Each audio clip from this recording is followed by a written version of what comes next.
Bienvenue sur Renaud Décode, on parle de l'actualité web IA Digital Tech de ce joyeux mercredi 25 février. Cette revue d'actu, je vais essayer de la faire un peu plus courte que d'habitude pour voir si ça vous plaît plus, mais pour autant, il y a des sujets hyper lourdingues, profonds, géostratégiques, économiques, et il y en a aussi pour les geeks. Oh, plein de trucs en hic. Bah vous allez voir, on fait la revue d'actu sans attendre. C'est parti, c'est tout de suite, c'est maintenant.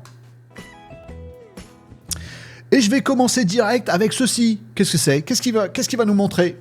C'est moche. Ah, j'ai déjà vu des écrans comme ça, dans des vieux trucs.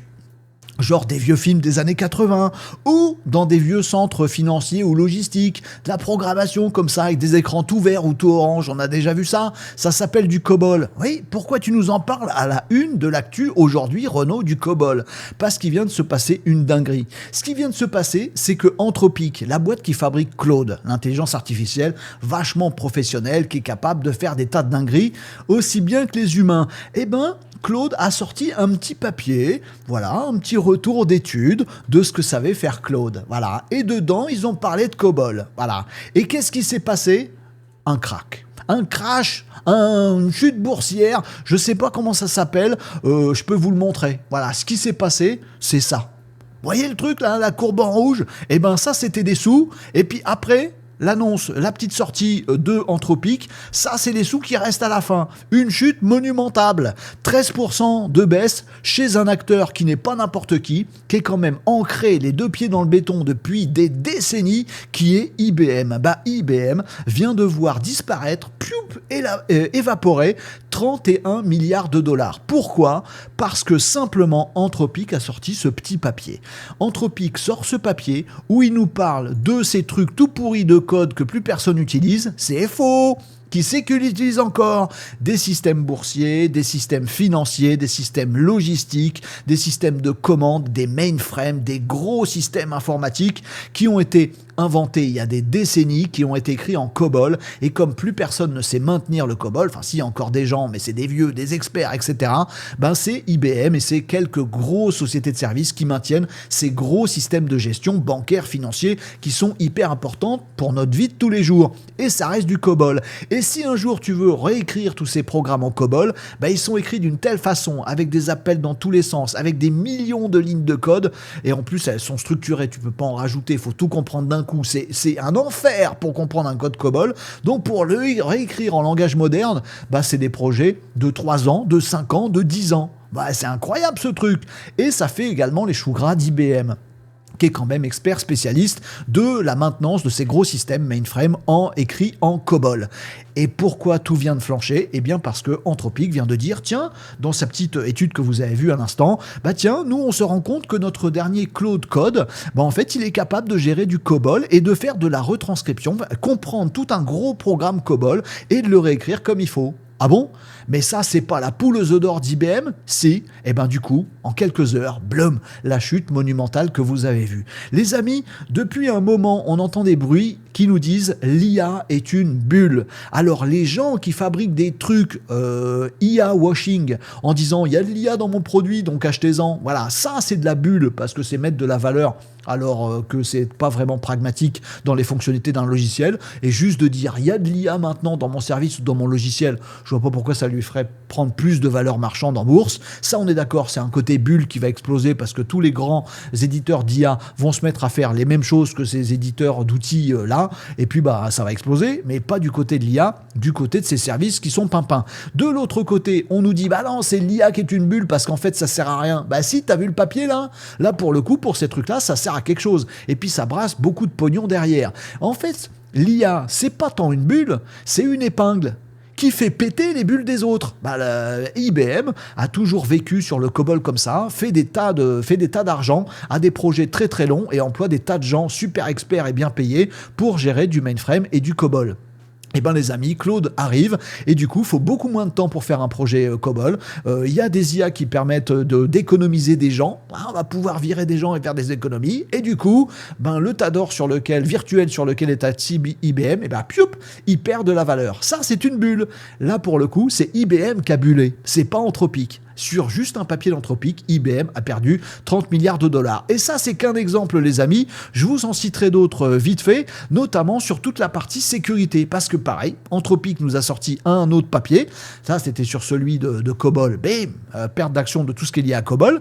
Et je vous en ai parlé la semaine dernière d'ailleurs, un papier que Anthropic avait publié sur Claude Code Sécurité. Encore Claude Code, mais sur une branche de leur projet qui est Claude Code Sécurité. C'est un agent qui vit au plus près du code que vous fabriquez ou que vous avez déjà et qui va en fait essayer de comprendre s'il y a des failles de sécurité, savoir s'il y a des trucs où on peut faire de l'injection, s'il y a des trucs qu'on peut modifier et du coup identifier des problèmes et identifier les solutions qu'on doit aborder. Et ben même topo les amis, chez les gros acteurs de la sécurité, juste après ce papier de Anthropic qui disait hey, on sort Claude Code Sécurité qui ne remplace pas les experts sécurité du tout. Bah non, c'est Claude Code, c'est un outil.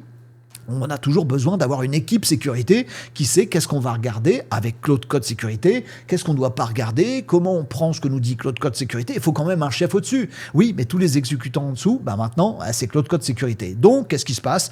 Tous les acteurs de la sécurité, dans le code, dans le développement, dans l'informatique, comme CrowdStrike par exemple, ils ont fait ce truc-là.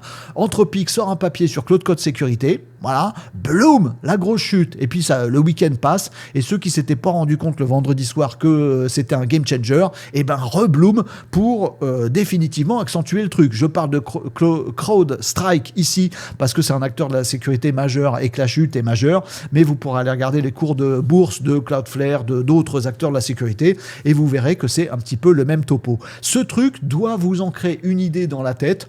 On est rentré en 2026 dans une ère où la bulle n'est pas tant celle de l'IA, elle est en partie celle de mecs qui ont fait de l'IA washing, ok, mais il y a vraiment une bulle extrêmement dangereuse avec un impact économique, géostratégique aussi, sociétal, sur l'emploi et tout ça.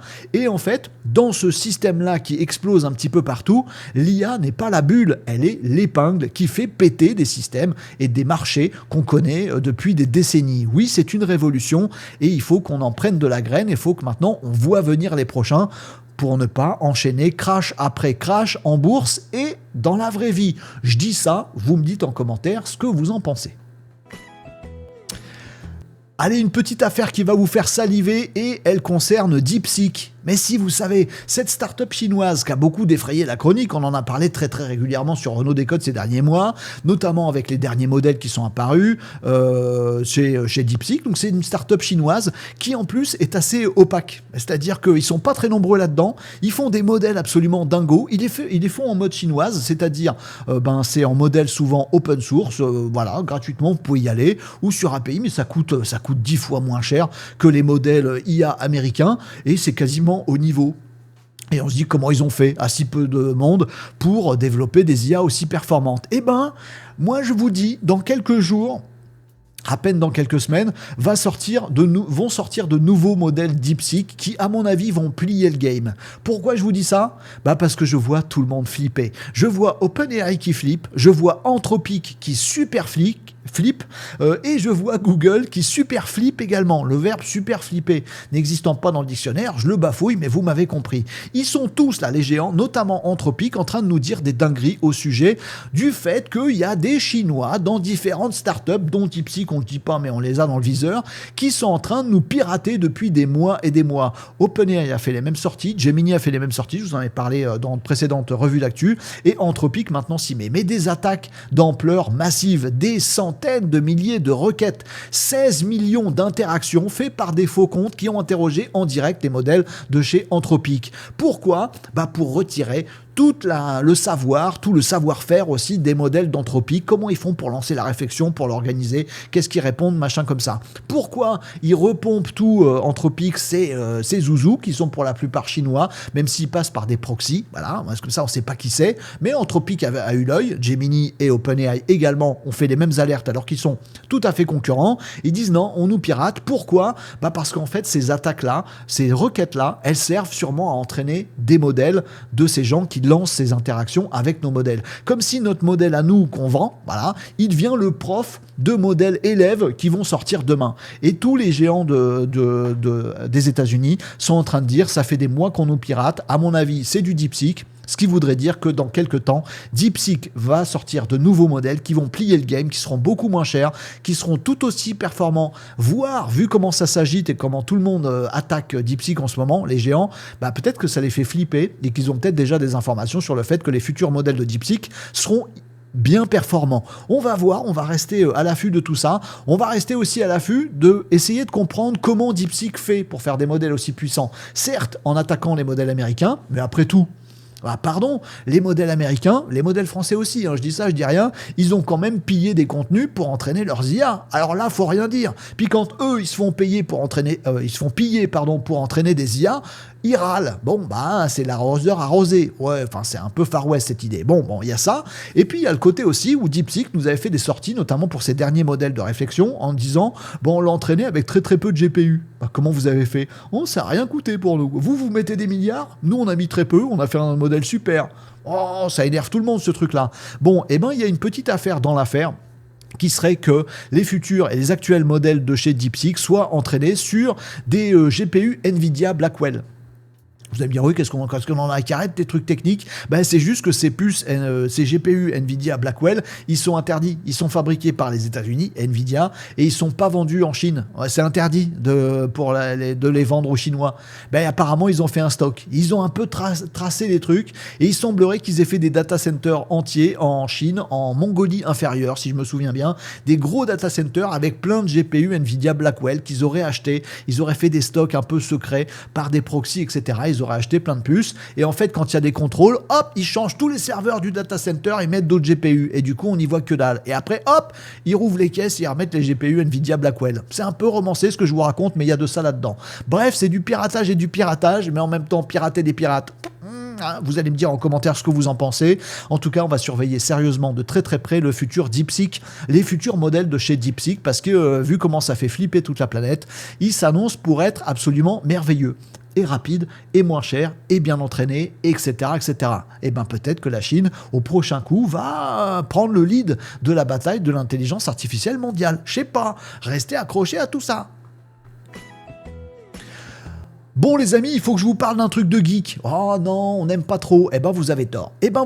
Parce que je vais vous parler là, tout de suite, ici, maintenant, de deux petites choses qui sont sorties du côté de chez OpenAI, et tout le monde va passer à côté. J'allais dire, vous allez passer à côté. J'espère pas les amis. Moi je vous donne l'info. Voilà, vous êtes une infime partie de la population à regarder cette revue d'actu, c'est vrai. Ben vous allez avoir une primeur sur un truc que je vais vous donner tout de suite maintenant. Vous auriez tort de passer à côté. Voilà. Oui, j'aimerais être diffusé partout dans les écoles, on y reviendra, mais c'est pas le cas aujourd'hui. Il faudrait faire un petit peu plus sérieux que ça les prochaines fois, Renaud. Pas de problème. De quoi que je veux vous parler?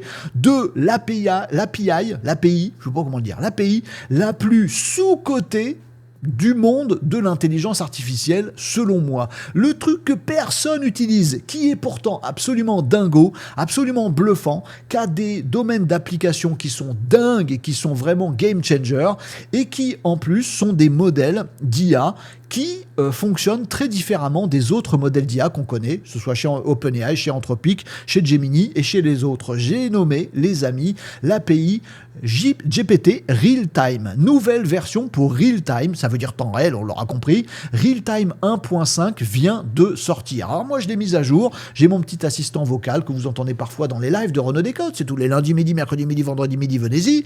C'est mon assistant Joshua. Et ben voilà, je l'ai mis en nouvelle version de Real Time parce que mon assistant personnel, il fonctionne avec Real Time et c'est dingo. Real Time, je vous la fais très très courte. En gros, ça ne fait pas un appel à l'IA qui du coup te génère une réponse, qui du coup tu lui réponds, qui du coup elle te répond. Ça marche pas comme ça. Real Time, c'est ce qu'on appelle un WebSocket, c'est-à-dire c'est un tunnel qui s'établit entre une IA vocale et toi en vocal. C'est pas du text to speech ou du speech to text. Ah, je dis un truc, ça se transmet en texte, ça envoie, ça fait une réponse qui revient là et qui est synthétisée. Non, non, ça fait un tunnel comme si deux personnes parlaient. Et ça permet de faire des conversations hyper réalistes. Et Real Time 1.5 vient de sortir. Et les gains sont absolument fantastiques. Pas d'annonce officielle, mais vous verrez ça sur la doc officielle d'OpenAI et sur les débats des développeurs qui connaissent le côté game changer de cette API Real Time 1.5. Il y a des grosses avancées par rapport à la version précédente, avec beaucoup plus d'agentique, de l'instruction agentique bien mieux comprise. Donc moi je l'ai testé sur mon assistant Joshua et c'est vrai que c'est assez dingo. Tu lui dis un truc, il comprend tout de suite sans que tu aies besoin de lui dire quel outil il faut utiliser avant tel autre pour te donner les réponses à tel truc, faire une recherche quand il y a besoin, ne pas la faire quand il n'y a pas besoin, et tu es dans une discussion hyper réaliste. Ça, pour les prochaines plateformes d'appel téléphonique, c'est le truc qui est utilisé. Pour tout ce qui est interaction en temps réel avec l'IA en vocal, ce truc est une grosse dinguerie. L'API la plus sous-cotée du monde de l'intelligence artificielle, c'est celle-là. Si vous voulez faire vos petits devs, vos petits programmes, essayez d'utiliser ce truc-là et de voir à quel point ça change absolument tout dans votre expérience avec l'intelligence artificielle. Je vous l'aurais dit, vous en ferez ce que vous voulez. Renaud, t'as pas dit deux petites infos ? Ah oui, c'est vrai, j'ai dit deux petites infos. La deuxième petite info, c'est le fait que l'API classique de OpenAI, celle qui, je vous le disais, on met dans nos petits programmes ou dans nos automatisations. Quand on veut pas payer l'abonnement OpenAI, on utilise ChatGPT, on utilise les modèles d'OpenAI directement et on paye qu'à l'usage. Ça se fait par API. Tiens, voilà ma question, bim, API, hop, réponse. Ah, j'ai ma réponse, je suis content. Voilà, et tu payes 1 centime plutôt que de payer un abonnement à 20 balles. Bon, très, très bien, on a compris les API. Eh bien, l'API Response, qui sert justement à gérer tout ça, à programmer tout ça, ces appels, cette API, elle s'est dotée d'une nouvelle petite fonctionnalité supplémentaire.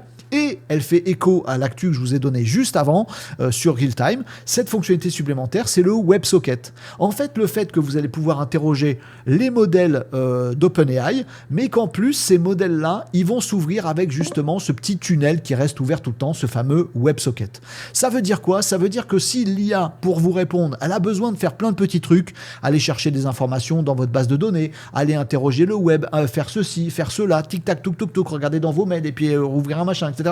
L'agentique ultime, ça va pas se faire avec des appels unitaires. D'abord, je fais ça, puis ça revient, je ferme. Ensuite, je fais ça, puis ça revient, je ferme. C'est chiant, ça prend du temps, voilà, et ça bouffe des tokens. Maintenant, l'API Response d'OpenAI, le truc qu'on utilise pour interroger les modèles, il a maintenant une WebSocket. C'est-à-dire qu'il va ouvrir un canal, il va faire toutes ses actions, il va pas fermer, rouvrir, fermer, rouvrir. Il va tout faire d'un coup, puis ensuite il va fermer et vous répondre. Bref, des gains de temps de latence absolument dingos. Vous allez avoir des IA qui répondent de plus en plus vite. C'était la page pour les geeks. On attaque la suite, mais vous allez voir, il y a un petit peu de geekerie encore aussi. Mais ça va être moins lourdingue. Si vous êtes développeur, vous devez réécouter cette actu-là. Et si vous n'êtes pas développeur, on passe à la suivante. Ça va très bien, les amis. Et l'information suivante, elle s'appelle Mercury. Alors ça, il faut que je vous en parle de Mercury. Il faut que je vous en parle succinctement. Pour faire court, on a dit qu'on ferait court, Renaud. Mercury, c'est quoi ? Mercury, c'est un modèle, c'est une intelligence artificielle qui vient de sortir. Pourquoi je vous en parle ? Encore un modèle d'IA qui vient de sortir. Stop ! Parce qu'il est très différent. Je vous en parle juste parce qu'il est très différent, mais on pourra en reparler sur le site de l'émission renaud-décode.fr, faire nos tests, etc., etc. D'ailleurs, vos tests, vous allez pouvoir les faire parce que Mercury 2 vient de sortir. Mercury 2, c'est édité par une start-up américaine qui s'appelle Inception. Oh, c'est marrant, c'est poétique, c'est bien. Bon, ça rappelle un film, très bien. Inception, c'est donc cette boîte et Mercury 2 vient de sortir. Pourquoi je vous parle de ce truc-là ? Parce que ce fameux modèle Mercury 2 n'est pas un LLM classique. Je vous ai déjà expliqué sur cette chaîne les LLM, ça génère des tokens en série, tac, tac, tac, tac, tac, et du coup, ça vous cause. Très bien. Le problème des LLM, il y en a plein, voilà, c'est que déjà, il faut que les humains comprennent que ça génère des tokens les uns à la suite des autres. Donc, ça veut dire que ça ne peut pas décider que la chaîne va faire tant de mots et donc écrire précisément un texte de tant de mots. Ça ne sait pas non plus réfléchir d'abord et puis faire un brouillon et puis après se demander si on vient de dire une bêtise ou pas, puis générer... non, parce que en fait, ça génère du token tout le temps. Bref, les LLM, ils ont des gros avantages et ils sont aussi des petits inconvénients. Alors, chez Inception, on a décidé d'établir cette startup sur un principe différent, celui des DLLM, c'est-à-dire les LLM par diffusion. La diffusion, c'est le principe... Je vais faire court, vous allez comprendre. La diffusion, c'est le principe de faire comme font les IA génératives d'images. Quand on a des IA génératives de texte, Claude, ChatGPT, tout le Gemini, Mistral, tout le Bastring, on génère des tokens les uns après les autres. On a généré celui-là, c'est bon. On passe au suivant, c'est bon. OK pour vous. Et bien là, les modèles de diffusion, c'est ce qu'on connaît par exemple pour les images. En fait, on fait une image floue qui se rend moins floue, qui se précise et qui est magnifique à la fin. Tu vois, on a l'ensemble du cadre de l'image message et on le précise au fil des petits passages itératifs. Ça, c'est le modèle, le principe de la diffusion. C'est exactement ce que fait Mercury 2. C'est un LLM, ça produit du texte, mais en mode diffusion. Plutôt que de faire... je pense qu'il y a une petite animation. Voilà comment fonctionne Mercury 2. Voilà, vous l'avez ici. Ça, c'est un LLM classique. Un token plus un token plus un token. Et Mercury fait comme ça. Il fait une phrase, il fait un ensemble de textes et en fait, il le précise. Et ce truc-là, vous pouvez le tester. Il y a un site qui existe, c'est chat.inceptionlabs.ai.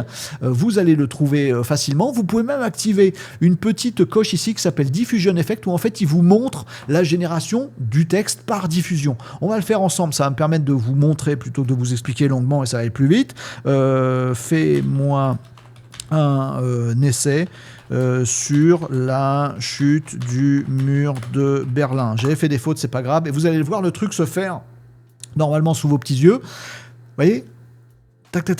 Il écrit tout comme s'il faisait un brouillon et il affine.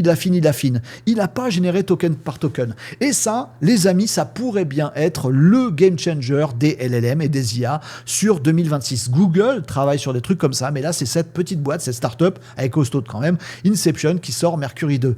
Et le truc, c'est que ça a une latence un peu plus élevée, ça prend un peu plus de temps pour démarrer. Par contre, pour générer le truc, il génère tout en une fois. Et ça va extrêmement vite. Les gains sont hallucinants. Ça produit beaucoup plus de tokens en beaucoup moins de temps pour beaucoup moins d'argent. Ça pourrait être, pour certaines applications qu'on a avec l'IA, le game changer qu'on attendait pour régler les problèmes, certains problèmes des LLM. Bon, ce sera pas la panacée non plus, mais c'est peut-être l'avenir de l'IA. Ce sera peut-être de jeter tous les LLM qu'on connaît aujourd'hui pour passer sur des LLM à diffusion, comme nous le montre ici Mercury 2. Allez tester ce truc-là et comprendre tous les principes, parce que ça vous sera d'une grande utilité pour comprendre le monde de demain avec l'intelligence artificielle. Voilà ce que je vous en dis. Allez, et les deux dernières petites actus du jour. On est encore très en retard, mais c'est pas grave, on est bien ensemble et on apprend des tas de trucs. Je vous avais dit que ce serait dingo les revues d'actu du jour. Vous avez appris plein de choses et vous voyez à quel point ce monde de demain change absolument. Bon, il y a un truc qui change pas et qui m'énerve à chaque fois et je peux pas m'empêcher de vous en parler à chaque émission, live notamment, c'est que j'arrête pas de vous dire dans ce monde qui change absolument, pourquoi l'éducation, notamment en France, ne change pas radicalement aussi. On a un modèle qui est totalement, qui forme des esprits du passé, il faut former les esprits de demain. Pourquoi dans l'éducation aujourd'hui, en France par exemple, notamment, c'est ça qui nous préoccupe aussi un peu, on interdit plutôt l'IA. On dit, faut surtout pas utiliser l'IA, faites pas pour les devoirs, ne faites pas pour les examens, machin. Moi, je pense que c'est l'inverse qu'il faut faire. Apprendre à bosser avec l'IA et commencer par les profs. Malheureusement, je pleure toutes les larmes de mon corps. Vous allez me dire, ça Renaud, c'était cauchemar, ça nous concerne pas. Si, parce que ça concerne notre société, nos enfants qui sont dedans, comment ils vont grandir, comment ils vont évoluer et comment on évite qu'ils aillent dans le déclin cognitif. Ce qu'à mon avis, ce qu'on fait en ce moment, on leur dit utilisez pas l'IA, bossez comme des fous, et quand vous en aurez bien marre, on vous lâchera dans la nature, vous découvrirez l'IA sans aucun garde-fou ni apprentissage, et vous lui ferez tout faire, et vous deviendrez nounouille. C'est ça qui va se passer.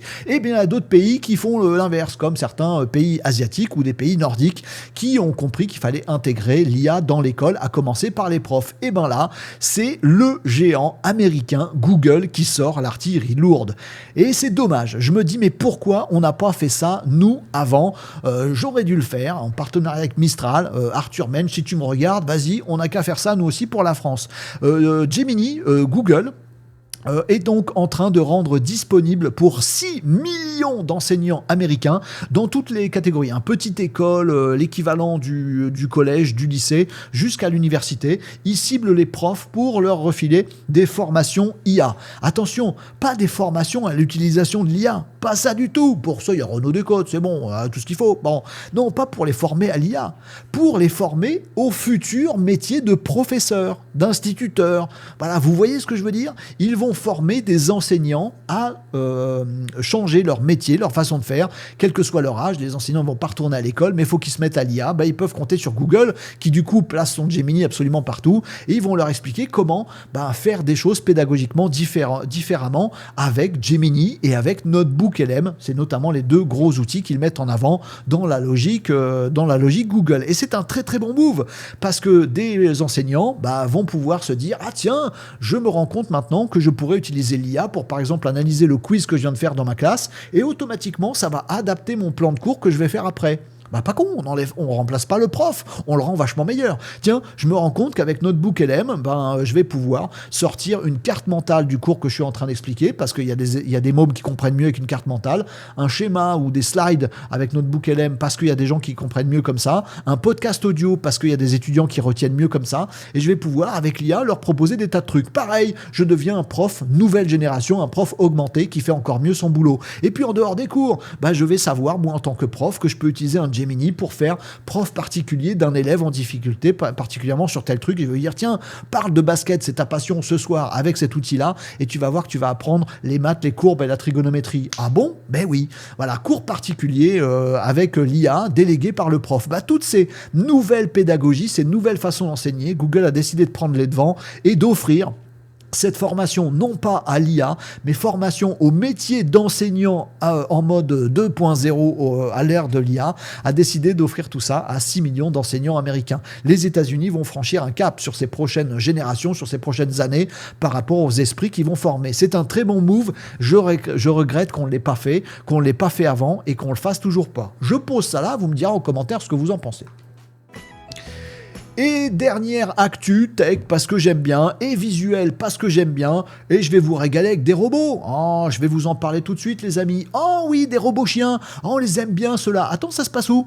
Au Mexique, ça se passe dans la banlieue de Monterrey. Comment ça s'appelle ce patelin? J'ai oublié le nom. Guadalupe. Ah voilà, Guadalupe, quartier de je sais plus où, j'ai oublié. Voilà, de Monterrey, pardon. Donc ça se passe au Mexique. Et qu'est-ce qui se passe au Mexique aussi cette année? La Coupe du Monde. Ouais, il y a une Coupe du Monde au Mexique, aux États-Unis, au Canada. Que des gens qui s'aiment bien en ce moment, ça va être super. Bon, c'est du foot. On n'empêchera peut-être pas les hooligans, on n'empêchera peut-être pas les trucs un peu violents. Du coup, on va prendre les devants. Oui, comme on fait d'habitude, la sécurité, la police, etc. Non, maintenant, la police, elle a des chiens. Alors, récemment, au Mexique, il y a eu des petits problèmes, notamment de sécurité autour de stades de foot, où il y a même eu des gens qui, que des forces de l'ordre, sécurité, qui ont été attaquées, etc. Pardon, le monsieur, je remets l'image du robot. Voilà, et maintenant on a décidé d'avoir des robots. Pour faire quoi? Pas pour faire joli, pas pour lever la patte ou pas faire pipi dans les coins. Non, c'est pour être éclaireur. Voilà, quand on sent qu'il y a un truc qui se passe pas bien, qu'il y a des mecs qui se sont planqués dans un truc, qu'il y a des mecs qui arrivent en loose day dans quelque chose, qui se planquent ou machin, ou qui fomentent un sale coup, plutôt que d'envoyer des humains, on envoie des petits robots qui vont tout écouter, tout entendre et qui vont jouer le rôle des éclaireurs. Alors ça pose des problèmes. Au Mexique, on se pose des questions. D'une part, on se dit, super, on voulait plus de sécurité aux abords des stades, et on veut que la Coupe du Monde là-bas se passe très très bien, c'est bien, on a du renfort et puis personne n'a payé et personne n'a pas bien formé dans le peu de temps qui nous reste, donc c'est cool, on va mettre des petits chiens un petit peu partout, c'est cool. Oui, mais est-ce qu'il n'y a pas une autonomie trop importante? Il y a une certaine autonomie, mais c'est encore piloté par les agents de sécurité qui restent derrière et qui envoient le chien en éclaireur. Ça va. Oui, mais le chien il filme, il prend des données, il envoie toutes les données, on apprend sur les gens, leur visage, etc. Est-ce que tout le monde a donné son accord pour tout ça? Oupsie. Là, on a peut-être un petit peu piétiné les droits sur les datas des différentes personnes. Bon, en tout cas, ça fait réfléchir, et ça fait réfléchir aussi sur l'arrivée de ces robots un petit peu partout, sur la sécurité et aussi sur les théâtres d'opérations militaires. Tiens, un sujet qu'on va aborder aujourd'hui dans le live de Renaud Décode, l'IA dans le militaire et tout ce qui est tech, drone, volant, à pied, robots, etc. dans le domaine militaire. Si ça vous intéresse, il y aura la disposition de l'interview qu'on va mener là en live pour parler de ces sujets militaires et IA. Ce sera retrouvable en replay sur la chaîne YouTube de Renaud Décode, et puis j'en ferai un format vidéo également que vous pourrez retrouver sur YouTube. Si ce sujet vous intéresse, et si ces petits chiens vous font pas peur, mais vous font réfléchir, vous êtes bien tombé. Pensez à vous abonner à cette chaîne et activer la petite cloche. Je dis ça, je dis rien, c'est pour votre bien. Allez, voilà pour la revue d'actualité du jour. Il y avait du très dense, il y avait du très lourd. J'ai essayé de faire court, mais je crois que j'ai pas tout à fait réussi. Mais il y avait beaucoup de choses à vous expliquer aujourd'hui. J'espère que ça vous aura plu. Si oui, vous lâchez un petit pouce en l'air, s'il vous plaît, soyez sympa. Assurez-vous d'être abonné, d'activer la petite cloche, de commenter sous cette vidéo. Ça nous aide à avoir un petit peu plus de visibilité et de partager à encore plus de monde ces actualités qu'on doit voir venir, qu'on doit analyser, parce que notre futur, il se forge ensemble. Il ne se subit pas. Oh, c'est peut-être la petite parole du daron philosophe de la fin. C'est bien de terminer comme ça. À très bientôt pour une nouvelle revue d'actu web IA Digital Tech sur Renaud Décode.